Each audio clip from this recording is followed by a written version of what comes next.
I'm afraid I have just been diagnosed with terminal Yapper's disease, but before it claims me, I am passing it on to you. I don't know. I'm trying to make these intros more engaging. Because, you know, you only have, like, when people click on your video, you only have a few seconds before they click away. So you have to do something cool to grab their attention, in which case I threaten to infect them with a deadly disease. That'll usually work, right? Yeah, that makes people enjoy you. Welcome along to a Frieren watch-along reaction thing. If you haven't been along to one of these before, I mean, I'm going to stop wondering why you're here at episode 24. You probably have your own reasons. Episode 23. 6. It's 26. Fuck! Jesus Christ. Episode 26. The way that this works is, imagine you and I sitting on the couch next to each other. We each have a laptop. We each have the episode of Frieren in front of us on our own, and we both have earphones on, so we can't hear each other's screens. Occasionally, me, having a terminal Yapper's disease infection and determined to pass it on to you, will say, hey, I need to tell you about this bit that's happening here. So 3, 2, 1, and then we both pause at the same time, right? And then I do all my yapping and infect you so that you become a zombie and you can carry the infection on to the next person. And eventually that'll become the premise of a very interesting HBO miniseries. And then once I'm done yapping, then I'll say 3, 2, 1, go. And then we continue. And in that way, we stay in sync. We watch the same anime at the same time. But I, crucially, don't put the anime moving on screen for you in a way that can be claimed by copyright lawyers to be copyright infringement and kill my channel. That's the idea. So you've got the timer up in the top left corner. That'll tell you where we are. And you'll be able to see the subtitles even when the anime itself is ghosted out. Right? That's how we stay in sync. That's how this works. So let's watch episode 26. It's 26 this time. 26 of Frieren. In 3, 2, 1, go.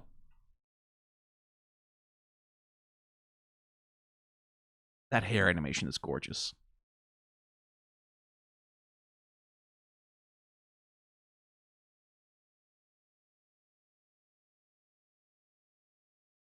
I still can't get over the image in my head of Frieren with a Tommy gun.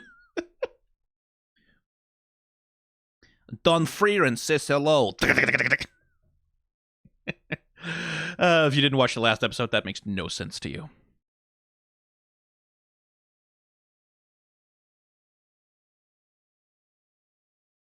I don't know, man. I'm in a good mood, I think, is the thing. I'm just in a good mood. I've been in a good mood for a bit. It makes me hyphy. It makes me make dumb jokes and act out. It's the ADHD thing. Sometimes with ADHD, you just get happy. You just get, like, when the energy is flowing and everything's just going, you just kind of walk around the apartment going, hey, oh, I don't have, woo! Jumping, singing, doing voices, talking to yourself a lot, talking to myself a lot. I'm kind of talking to myself right now, also, it should be noted, because of, you know, you're not here. I don't know how my roommate can stand me sometimes. It's just like, they've gotten used to hearing so many things from my office.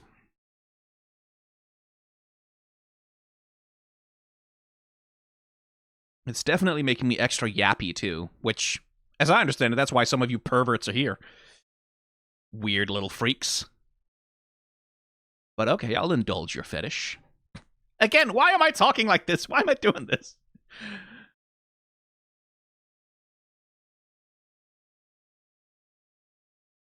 Ooh, those smoke clouds.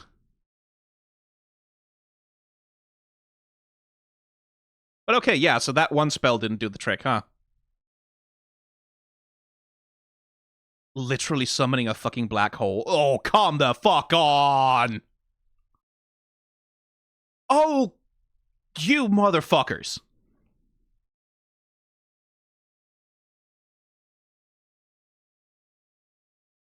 How extra do you have to be? Fuck off! No. Okay, sure.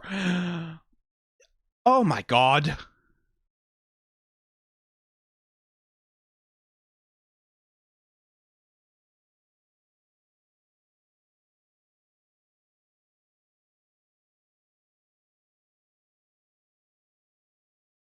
Okay, so it wasn't a one-shot, one-kill situation. I'm okay with... Oh my god, the fucking... Did they release this as a movie? They must have. This is not normal.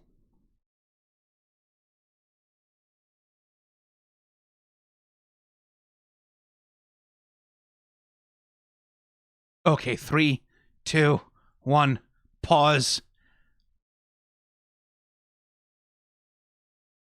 This was like a okay. So the last 3 episodes were released as like an OVA movie to the theaters, right? That's what they did. They released it as a movie to the theaters, right? Right? Right? They must have, cause like, fucking look at it. Okay, so that's smoke cloud. Like, there's some shit happening here, right? Because like we have this like the slow billowing smoke cloud with like all these voluminous shadows sort of defining the, and like we have the differential timings. We've talked about this before, but then look at that. Look at that little fucking thing they do with like lighting up inside of the cloud with like spell effects or whatever. And then I'm gonna get copyright claimed to out my ass for all of this. Once again, just the effects artists having the most fun. Like the ways they're distorting. Lots of flashing lights, by the way. Lots of flashing light warnings for this bit because, well, it's the fucking special effects guys.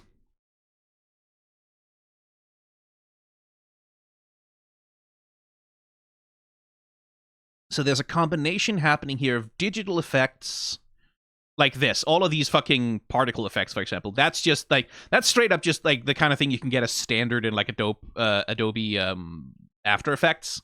A lot of this lens flare stuff, kind of standard digital effects. All of these like distortion effects also fairly standard. But on top of that, they're definitely doing some hand animation. Like some visual effects artist is definitely hand animating the center here.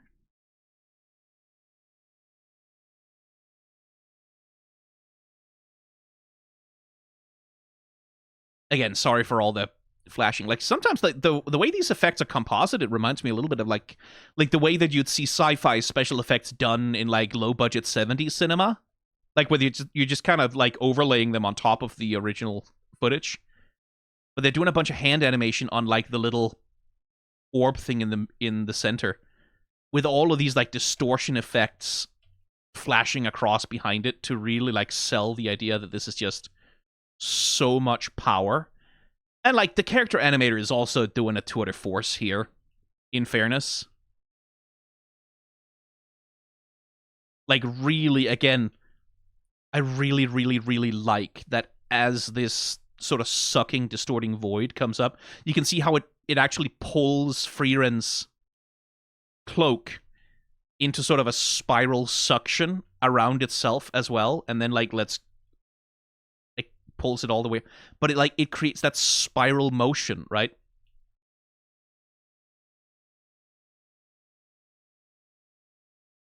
That's really cool.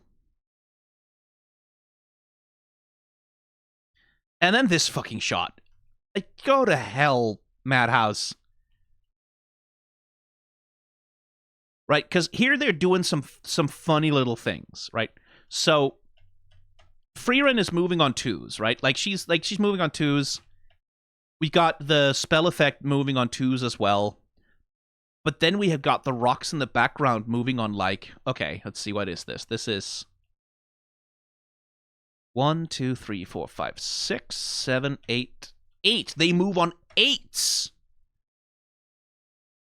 1, 2, 3, 4, 5, 6, 7, 8. Yep, there it is.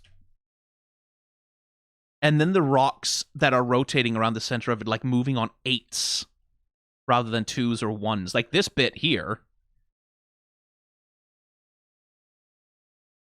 Also, like, some really impressive swirling animation on those things. But the rocks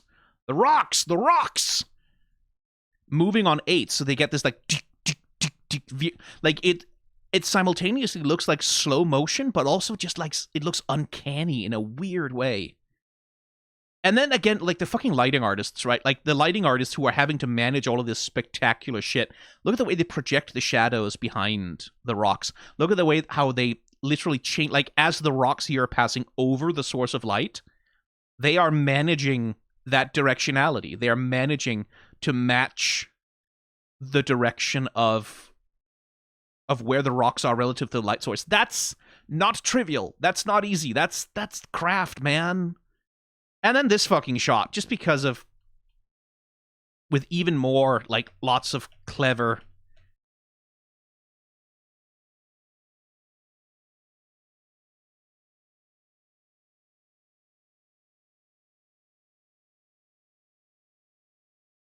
I mean, come the fuck on. And then they animate the background as well, because why not? Why not? Fuck you. Why not? And you can see it. You can see the inconsistency in the line weight on the background, that this is hand animated. Some motherfucker must have spent a month of their life doing nothing but this one shot. Like, this must have been weeks and weeks and weeks and weeks of work for this one shot. How many people were on this? Was there one principal animator? Were they doing the fucking superstar single principal animator bullshit that anime studios sometimes do, which I think is insane, because, like, give whoever's doing this, like, 5 assistants, please.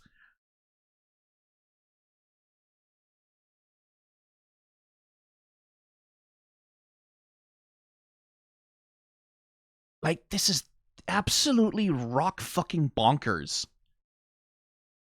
Is that an expression? I don't know if it's an expression. I'm making it an expression. This is rock bonkers.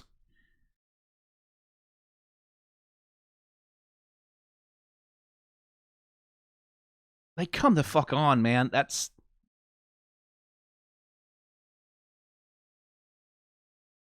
And then, like, a dolly zoom on the background. You can see how the background, like, gets distorted. But as the background's getting distorted in this, like, extreme sort of, like lens zoom thing that they're doing, because the person, for whatever fucking reason, decided to hand animate the ground, they have to hand animate the ground being distorted into the lens in a way that works with what the camera is doing, and then, boom.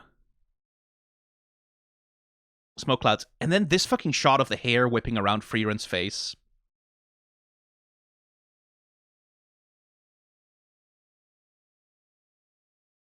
Again, the lighting artists, right? Like, the lighting artists who have to manage those fucking shadows and make it work. Lots of cool offset timing stuff happening here. Oh my fucking god. And, like, the little detail that Frieren is blocking spells, like, attacks actively. Right, and here's where we see something like a cool power that limited animation has, right? Because, like, again, limited animation being, you don't animate everything in frame, you animate just the bits that need to move, right? So in this shot, Frieren needs to be still as a fucking statue, right? She's just looking at her opponent, she's not doing anything else. So in very traditional animation, back in the old-timey days, you had to draw every single frame by hand because every frame had to be photographed individually to go into the movie. So you couldn't do limited animation. You could trace over your previous work and draw another picture that looked kind of identical, but you couldn't just copy one frame to the next frame and have it be identical frame to frame. Every single frame had to be hand-drawn bit by bit by bit, which meant if you tried to do a shot like this where a character is standing stock still, except for, like, their hair whipping around in the wind or whatever, you would get wobble. You would get wobble and boil and slight inconsistencies from frame to frame on parts of the character. That's just sort of like, when a human hand is doing it, even with utmost precision, even with utmost patience, you would get these little imperfections, right? Like, and they would show. Like, they would show up. They probably, at full speed, you probably wouldn't notice it. Like, you probably wouldn't notice it very much, but they would be visible, right? Limited animation is the principle, okay, now we have copy machines, right? Like, now we can just copy shit. Now we don't need to animate, like, the whole thing. Or, like, well, Hanna-Barbera, I believe, invented it even before the rise of Xerox animation. But, like, it's the idea of, what if instead of animating the whole frame, every single time we need a new frame of animation, doing a whole new frame, what if we just animated the parts of the character that needed to animate, and then we just layered that over top? So, like, a lot of Scooby-Doo cartoons, you would have separate animation cells, like Scooby-Doo, Hanna-Barbera cartoons, you would have separate animation cells for the bodies of the characters and the heads of the characters. And that's why I've talked about this before. That's why every Hanna-Barbera character has some kind of collar or some kind of boundary that separates, like, their neck from their body, right? That's why they're rarely shirtless. And even when they are, they're shirtless in a way where the neck like leads into the body and everything is the exact same color, so you can just like sort of use the neck, like cut the head or the neck off the character and animate that separately and just paste a new one in every frame that you want a new piece of animation, and then you only have to animate the relevant part of the character, which is the head that's doing the talking, right? That's limited animation, rather than animating in full animation, which is the whole frame, limited animation, parts of the frame. That was way too long of an explanation for something very simple. They're doing that here, right? Like, what they're doing here is intentionally, like, as we've seen at other points during this fucking Sakuga Fest, they can do full animation, right? Like, they can redraw every part of the frame, frame by frame by frame. Like, full animation is this, right? This is full animation. Every part of the frame is redrawn for every single frame that where anything needs to happen. That's full animation. So they can do that easily. But here they're choosing specifically to do limited animation, to only animate the hair whipping around. And in doing so, you get that almost uncanny effect of Frieren being absolutely stone fucking cold, right? Stone cold, staring, unmoving, not taking her attention off of her opponent for even 1 second. This uncanny, slightly terrifying thing, right? That she is. And you get that effect because they're using limited animation here on purpose as an aesthetic tool to achieve a certain effect, right? And I just think that's really cool. Once again, if you're watching this video and sometimes stuff just all of a sudden appears on screen over the animation that I'm talking about, that's me trying to avoid copyright claims, because I am playing back a lot of animation almost at full speed here. The foreshortening on Frieren's hair here is like, this is like the hair is like whipping into the camera lens, right? And over her head. Props to the lighting artists and compositors as always, but like the fluidity and the sense of motion that this artist has about the way that Frieren's hair moves is also very impressive. Like, that is cool. Anyway, right, this fucking, oh my fucking god, these fucking shots. It's just non-stop. It's just, I keep going, okay, we've said enough about the Sakuga, I can move on. No, I can't! I can't move on! This! I've spoken about it before, but something that's really difficult to do in animation is animate rigid physical geometric objects, especially irregular ones, rotating in space smoothly. Because, again, the human hand is inconsistent. Like, it's very hard to be a consistent artist of rigid geometry like this in a way that looks good in frame-by-frame animation. That's a difficult discipline, and you can see it happening, right? You can see, when you look at the golem here, that there are inconsistencies in the cracks along its head as we move along these frames, right? You can see that this crack pattern and all this is not quite the same, right? Like, the geometry is not 100% perfectly, rigidly consistent the way that it would be with 3D animation, because it's a human artist doing this, right? And also because the golem is forming itself and it's, like, swelling up and things like that. But it's difficult. It's a difficult thing to do.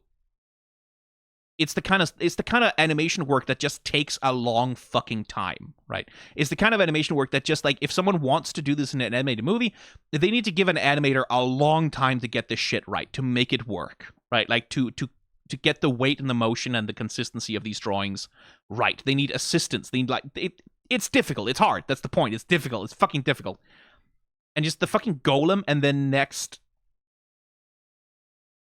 Oh, yeah, and then this fucking shot. Just this fucking shot.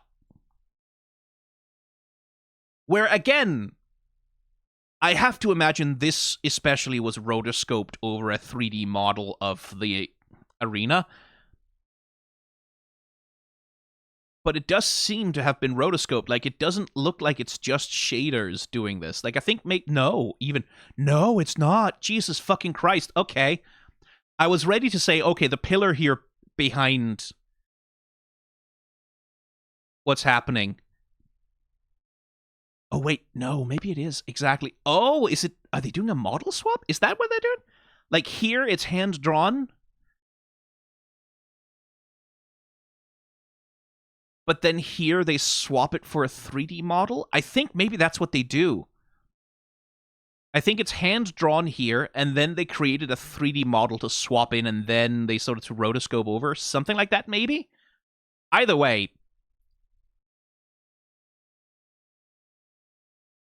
what a fucking flex, man. Point being, this shit. This is what I wanted to talk about. All of these fucking rocks rising through the air, right? This slow motion shot of all of these geometric objects with irregular surfaces just rising through the air, rotating, breaking apart, twisting, moving. And again, you can see it if we zoom in real close on this one, for example. You can see the inconsistencies, right? You can see the wobble. You can see that it's not perfect. But even just getting it right enough that it looks this good in motion, and then getting it right enough that it looks this good in motion on that many fucking rocks, like doing it with one is enough, but just fuck off. I keep worrying that people watching these reactions will get tired of me just gushing in sort of the same ways over the same animation tricks over and over again, but I'm sorry, I will never stop finding this magical. Like, this is, I'm sorry, if like unsubscribe. if you're not here for this, unsubscribe, because this is what you're gonna get. Like, every time we see a scene like this, I'm gonna be like this, and I'm gonna repeat myself, and I'm gonna say the same thing that I've said, because it's magic. They took pixels, they took blobs of color and lines and shit, and they turned them into a room that's spinning while the wind is whipping around and rocks are flying through the air. And an elf girl with a golem is facing down a clone of herself. It's magic. Both on screen and off. It's magic.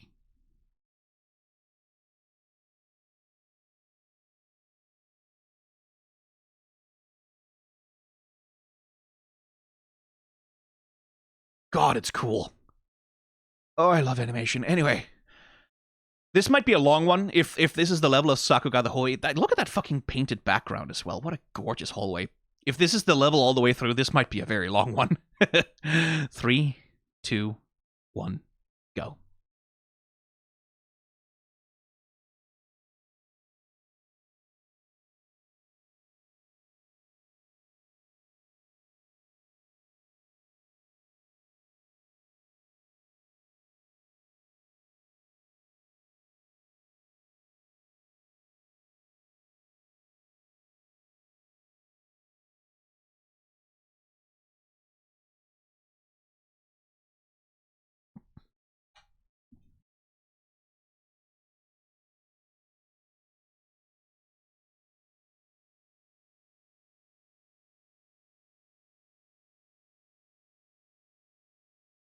Yeah, no, yeah, we're just gonna keep doing it. Okay.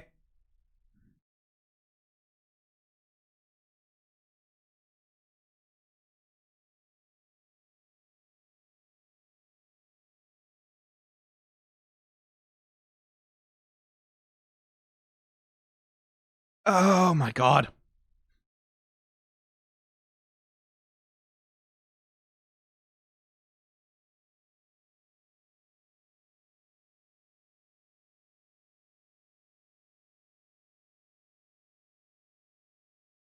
Where's Übelen Land, by the way? They're down here somewhere.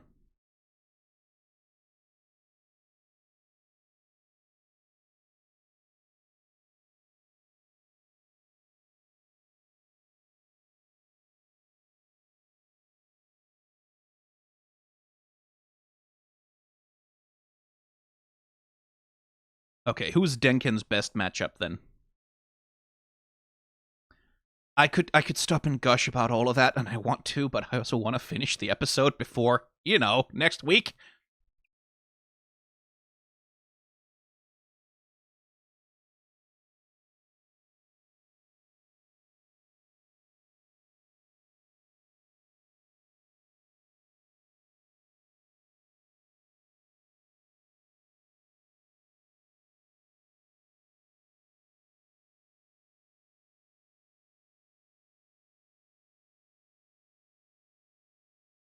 That's another good question. Where the fuck is Frieren?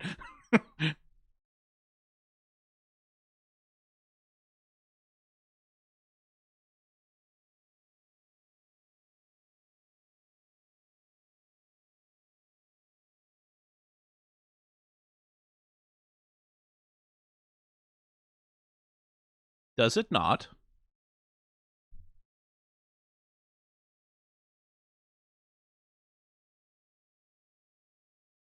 No, it isn't.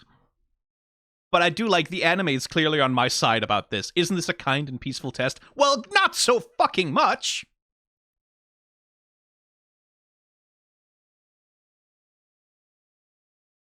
Oh, hello, there she is. So they can work together, huh?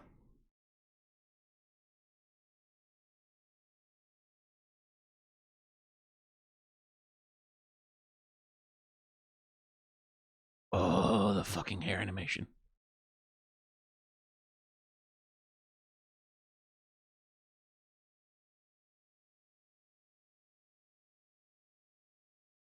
Break the bottles, just fucking do it.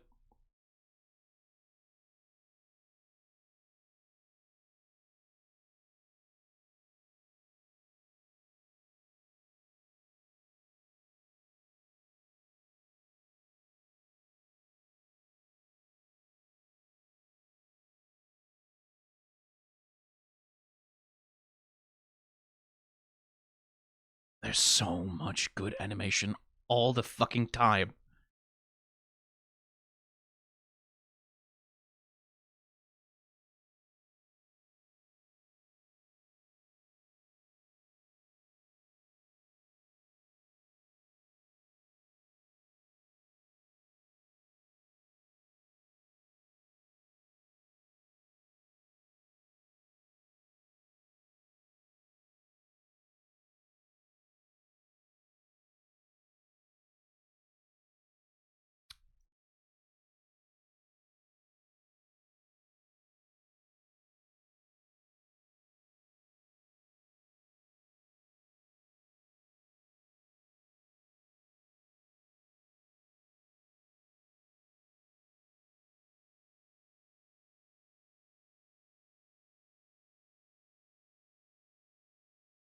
She did kill a first-rate mage, right?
Oh, come on.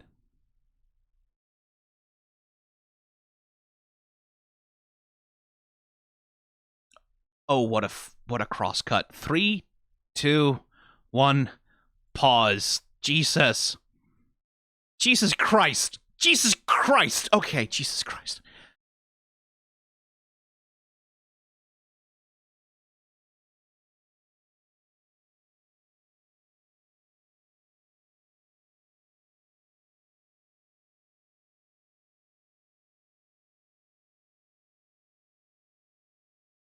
I might get demonetized for featuring these shots for too long. But just like,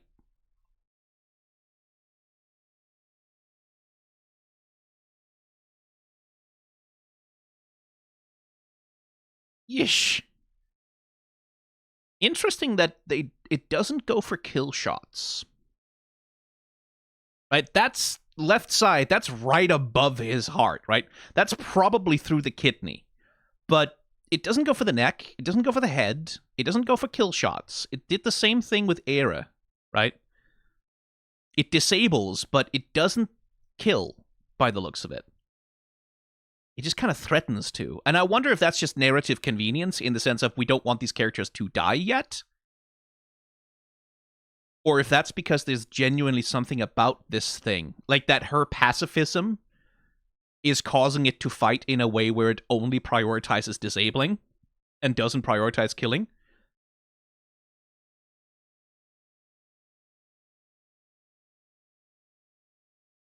Again, I'm gonna get so fucking demonetized. But what a gorgeous, brutal, but gorgeous fucking shot. Again, the way the hair strands are conceptualized, right? As they are attacking, they are wound tight, right? Like there's no slack in them, right? They are wound tight. They are these tight wound hair spikes. The moment they strike, you can see how they begin to sort of untense, right? They uncurl from one another and like stop being these sharp spikes.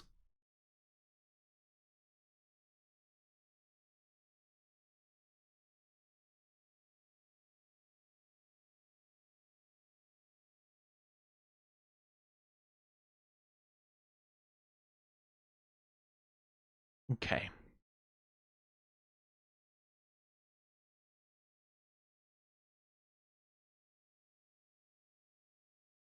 This fucking shot. Do I need to say it at this point? I don't think I need to say it. Just... Oh my god. Okay. Continuing. We are half an hour in, and I've gone through 10 minutes of the episode. Jesus. 3, 2, 1, go. Implication being evil will kill her easily.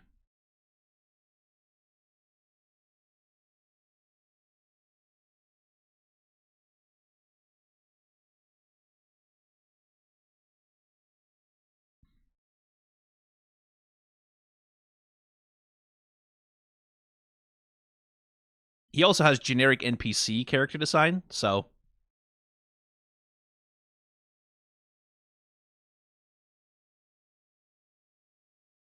Like, they don't show the face, so...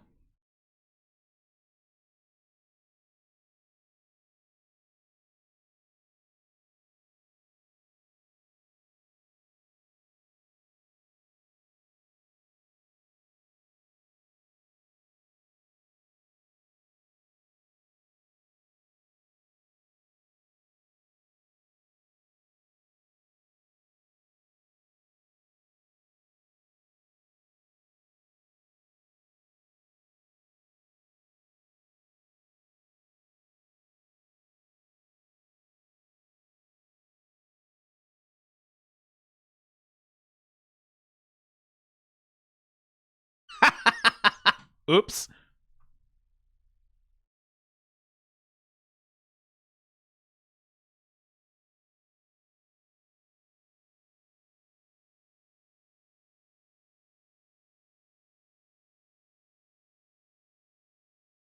That's...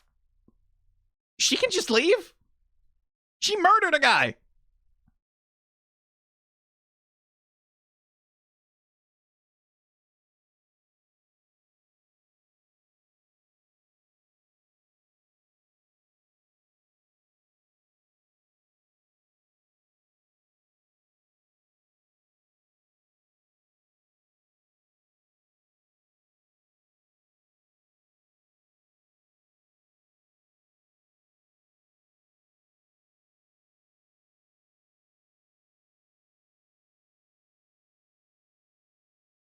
Oh, the fucking scissor Sakuga.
Hmm. Hmm. Okay, three, two, one, pause.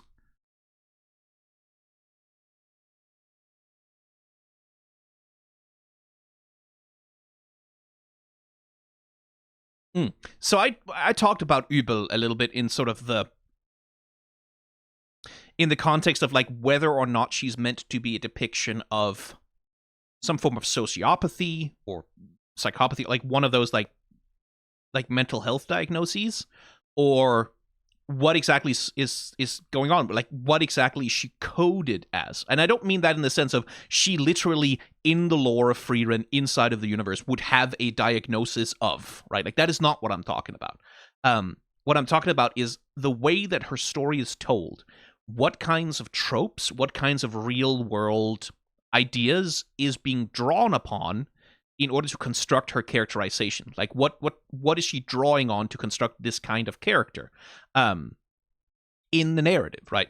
And that's where it's like, depending on what is being drawn on here, if they're drawing on like her mind must not function like a person's, and it's like by the way, it's fine for a character in the story to be insensitive about these things, um like because they don't live in a world that has mental health care clearly.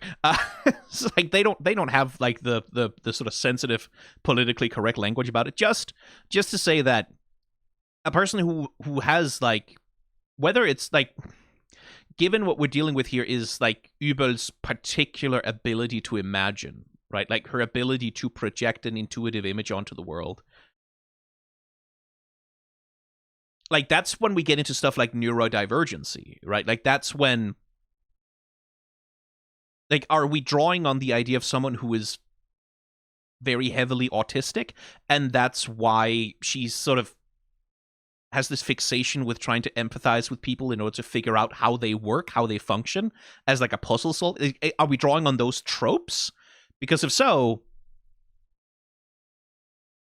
both of these things, her mind must not function like a person's, and it's practically a superpower, are just, it's fine. Again, it's fine for the character in the fiction not to understand Übel, right? Like not to understand who she is or why she's the way she is, not to know about like whatever mental health. Like that's fine. That's not a problem. It's not a problem that the character in the story doesn't know. But it is important that we out here in the real world know that neither sociopathy or psychopathy are things like her mind must not function like a person's. No, as a sociopathic person, a psychopathic person's mind functions like a person's. It's just a person's mind with some bits that aren't functioning the way that you usually would expect them to. Right? It's not, they're not a person. They're just a person with some different bits working in different ways. Right? Much the same thing with autism is like, it's not, their minds function like people's. It's normal human brain function. It's just a bit different. Right? It's just not typical. Um, and this thing, it's practically a superpower. Is like, yeah, again, autism is not a superpower. No form of neurodivergency is a superpower. That's not what it is. It's just another way to be a human. I just, since I was discussing Übel myself, I was discussing her through the lens of like, are we dealing with some kind of mental health diagnosis? Are we dealing with like a personality disorder? Are we doing some kind of thing related to a form of neurodivergency or whatever it is that's going on with her? Since I was the one who brought up those real world connotations, I just also wanted to point out that like that kind of language about people in the real world who really have those conditions for real, that kind of language is bad. Do not do that. Don't think about them that way. Within the fiction of the narrative, that this character doesn't understand what's going on here, and she conceptualizes it as not functioning like a person or being a superpower. That's fine. Characters can be wrong about things. That's okay. That's not bad or evil. Just that we out here, you and I sitting here watching the anime, all understand that that's not applicable to real life. That's it. That's all I wanted to say. Anyway, 3, 2, 1, go. I also wanted to talk about the scissors, but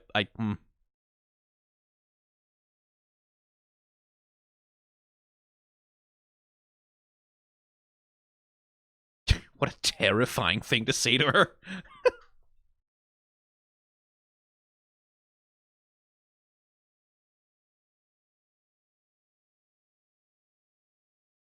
Oh, we don't even get some Sakura. Well, we get some Sakura, actually. That hair is gorgeous.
Oh, it's like Fire Emblem.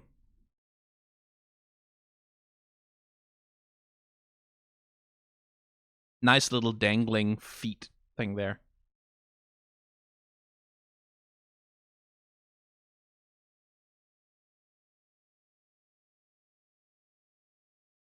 Liar.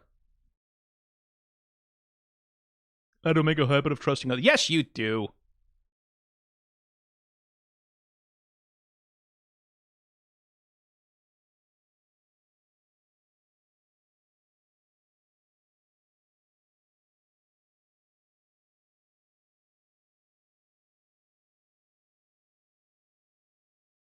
On your own?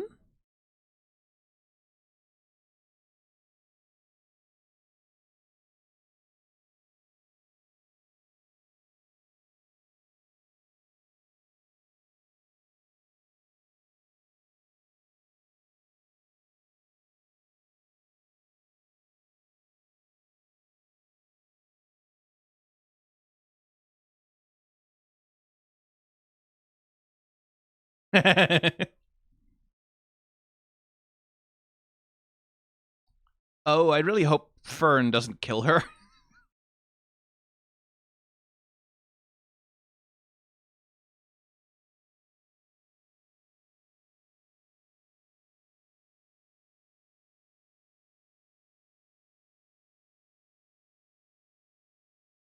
They regenerate.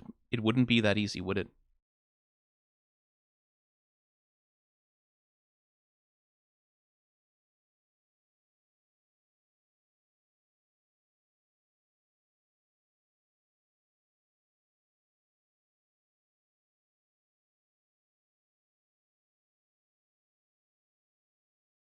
He's just sitting there tied up, poor guy.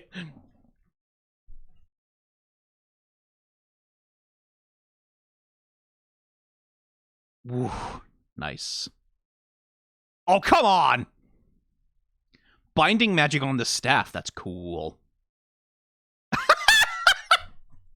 3, 2, 1, pause. I'm sorry. You can't expect me not to.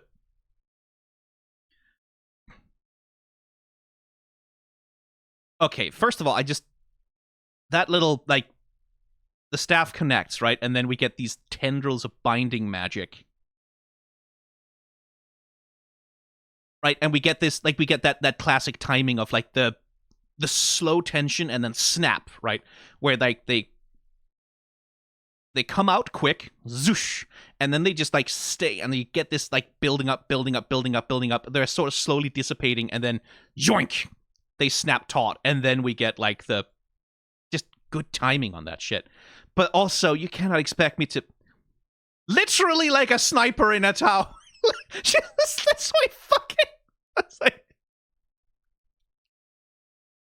hey, Mister, the Spiegel sends his regards. Literally leveling it like a fucking sniper rifle.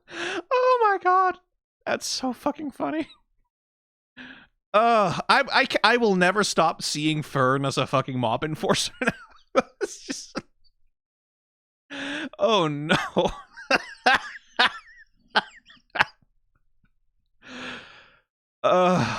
Fucking hell. Anyway, 3, 2, 1, go.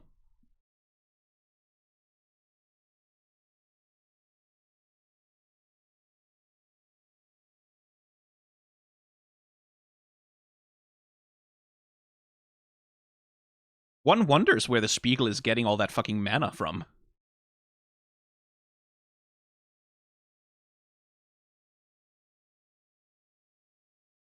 Throw a mimic at it.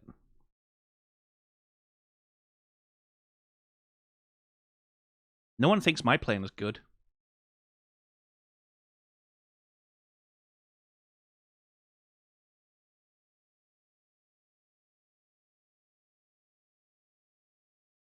I like the point of view shot here.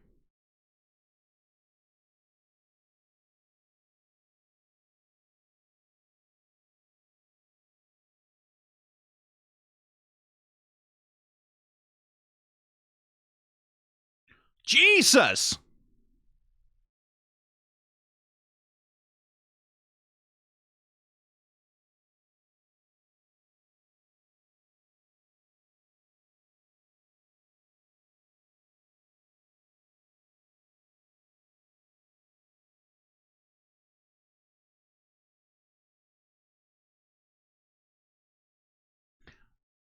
Oh my fucking god.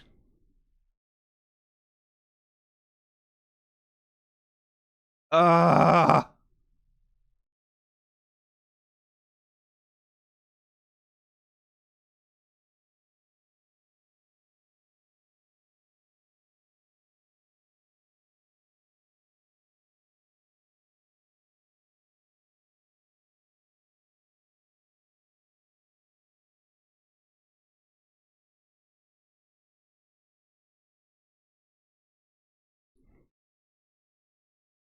you've been disarmed.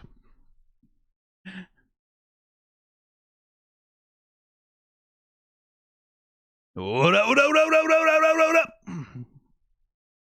mean, no one's ever dead when the smoke clears, but she is now rendered armless.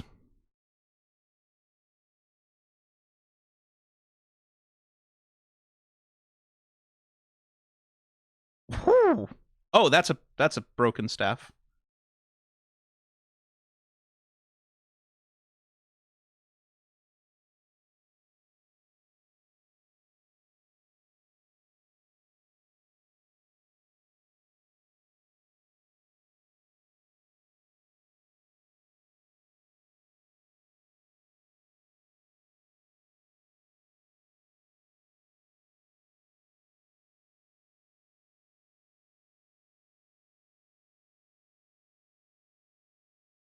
Three, two, one, pause. Are you fucking kidding me?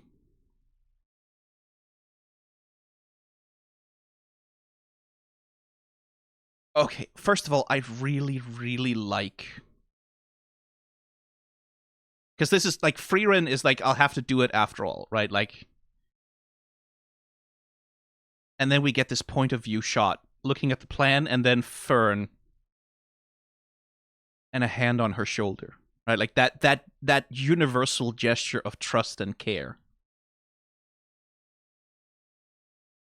I really, really like this point of view shot. There's so you understand so much about Frieren just from this, right? And their relationship, the way they look at each other, this is good fucking food.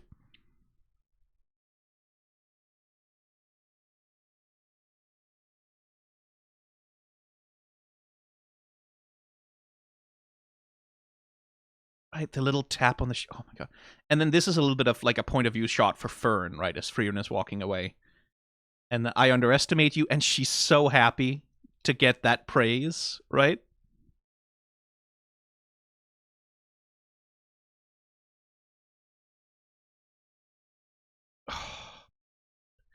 And then, yeah, then fucking just oh, fucking Madhouse. Fucking Madhouse. Again, the effects animators are just having the most fun. What I'm curious about, what's with these deer? Or elks, or whatever they are. Drawn into the spell. Do they become letters? Is that what happens? Sort of. It is that folk magic?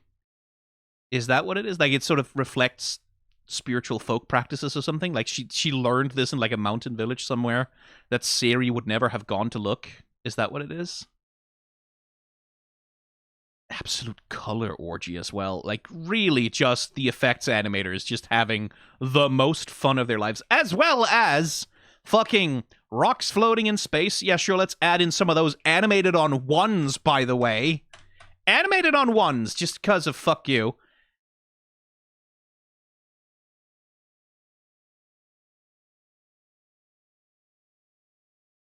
And then, as far as I can tell, some motherfucker spent God knows how many hours of their finite life on Earth animating this shot by hand, which you can't just do that. It's not allowed. You can't just go and do that. Some kind of law there has to be. And just, again, the effects animators just having the absolute most fun of their lives. Speaking of which,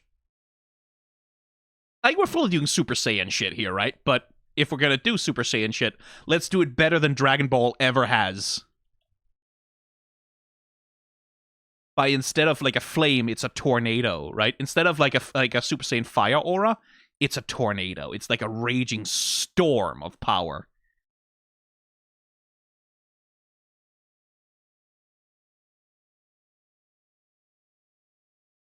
We'll skip over the bits where it attacks Frieren, but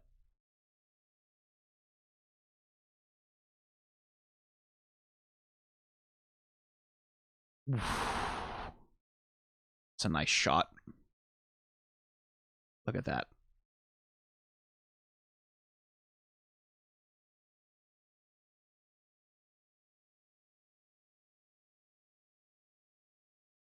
Mommy, what? Sorry, I didn't say anything. That may be the hottest Frieren has ever looked. Holy shit. And it's not even her. But again, this is... The lighting is the thing that makes this. As an illustration, it's fine. Like, as an illustration, it has, like, that intensity and, like, an intimidation fact. It's the edge lighting and, like, the deep, dark shadows under the hair. And, like, the way that she's kind of backlit almost, like, with this slightly brighter background. That's kind of what makes it. That really gives this... That really gives this power.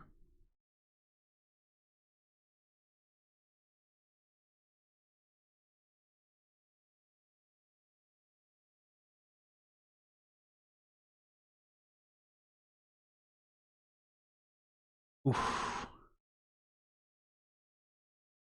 Ow.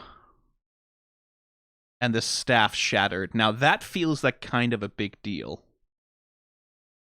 The staff being shattered. It means she either needs to repair it or needs a new one. Either action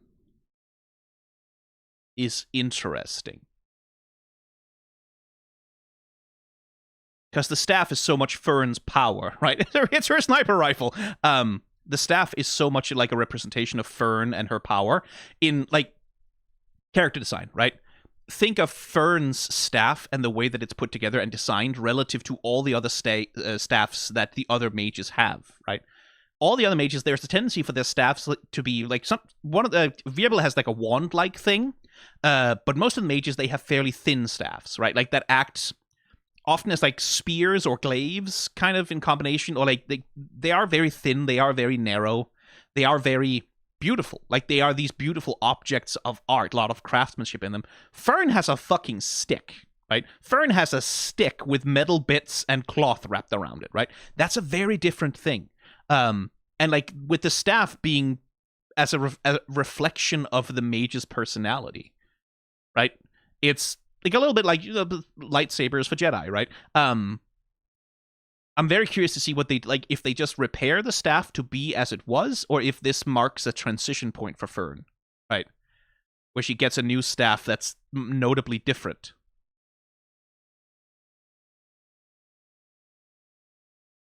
I really like this shot as well.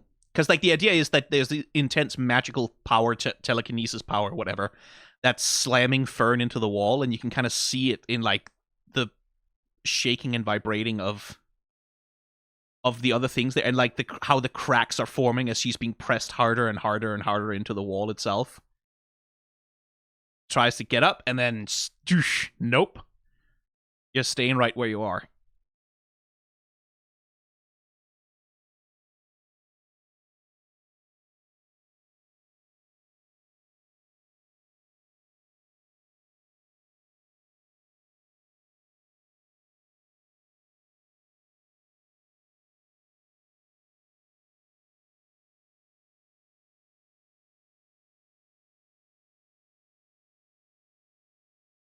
I love that little rotation there in 3D space of the staff with the gem.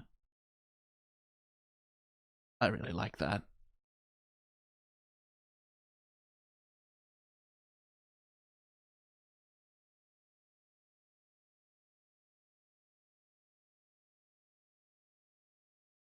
Fucking hell. Okay. Let's finish this episode. 3, 2, 1, go.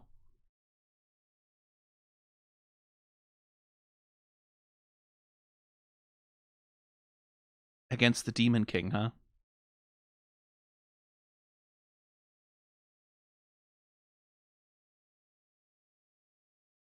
Anyway, blast that thing to pieces now, please. Quick.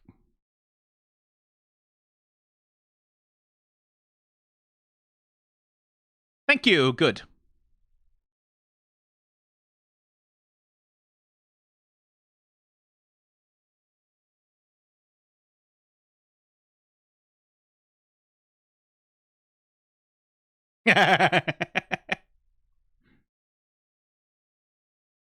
I like that callback a lot.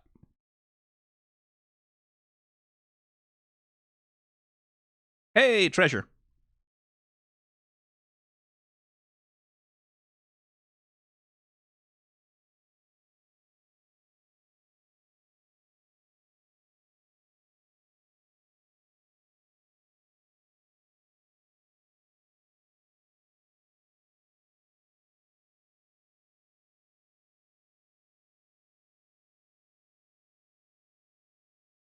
Yay.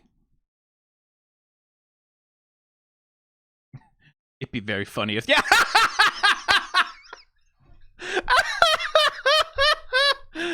I was about to say it would be funny if the big chest was a mimic.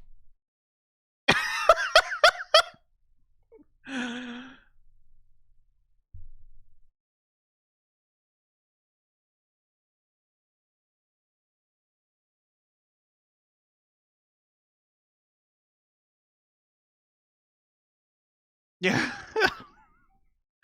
Perfect timing. Perfect timing on that mimic joke. Perfect. Oh, that was immaculate. That was immaculate. Oh, hey, it's the one guy who went in alone.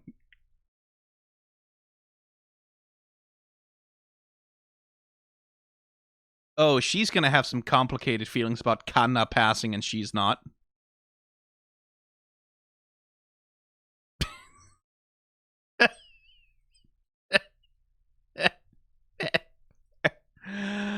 Oh my god.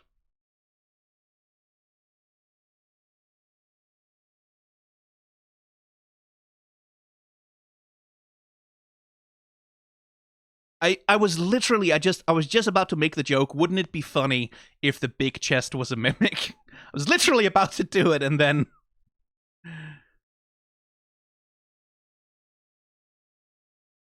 look at the elasticity of that little animation as well, right? Like the way that like we get this squash and stretch on the side of the chest as it's chewing on her.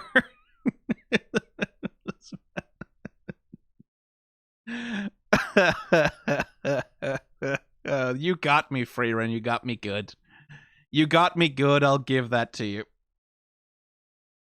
Absolutely perfect timing.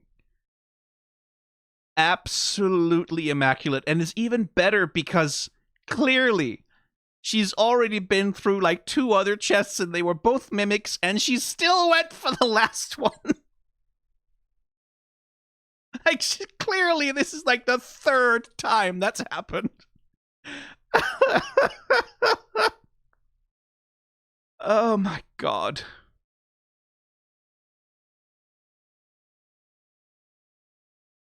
Oh, for fuck's sake.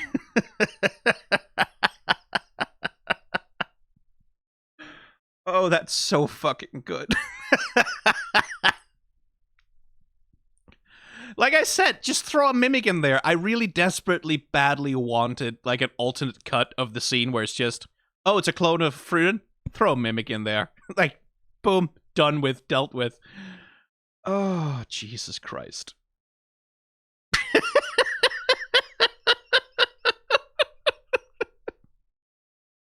I need to... Hang on. Like, it's it's not just, where are the ladies of the hour? And then Like, she hesitates for a moment. You can see this moment, and then she kind of looks over and goes, and then, like, again, it's that we hold just a second. Like, we hold just a second here, right? Like before, there's just this moment of silence, and then boom! It's perfect. Oh my god, it's perfect.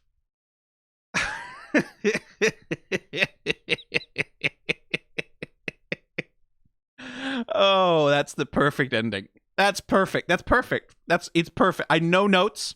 14 out of 10. I would change nothing.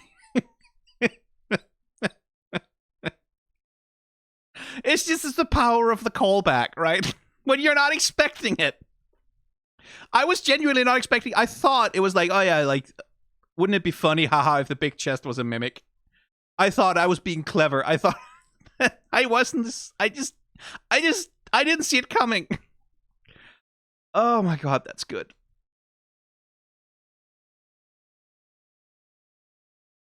Oh, Jesus Christ. Okay. Whew. Episode 27, penultimate episode of what's available so far. We're getting there. It's still funny. We're getting there. We're getting there. Right. So let's get there.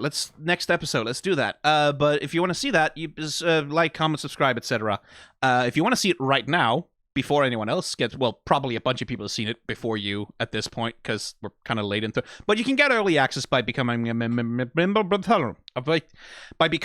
of the channel. I should not try to speak when I'm having hiccups. But becoming a member of the channel, like the folks who are sort of wiggling onto my spaghetti hand down there, because of you can do that if you want to, but you don't have to. They'll all come out for free for everyone eventually. Just, it's early access you get. Or don't do it. It's a waste of your money, probably. Like, you probably have better things you need to spend it on. It's $1 a month, so it's not terrible, but still. Outside of that, Patreon, merchandise store, etc. Drink some water.